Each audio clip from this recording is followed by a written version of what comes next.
এটা ছিল 17 তারিখের একটা কেকের অর্ডার।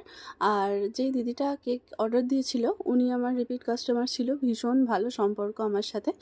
আর এটা 2 পাউন্ডের রসমালাই ফ্লেভারের একটা কেক ছিল।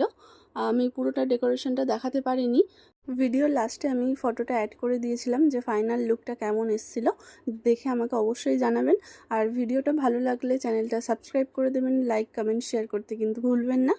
যে দিদিটা আমাকে কেকটা অর্ডার দিয়েছিল উনি আগের দিন আমাকে অর্ডার দিয়েছে, মানে 17 তারিখ লাগবে আর 16 তারিখে আমাকে অর্ডার দিয়েছিল। তো আমার একটু বলতে হেজিটেট ফিল করছিল যে আমি করে দিতে পারবো কি পারবো না।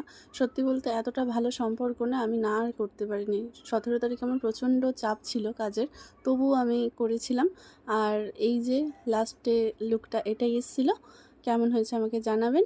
তো আজকের মতো টাটা, দেখা হচ্ছে অন্য কোনো ভ্লগে।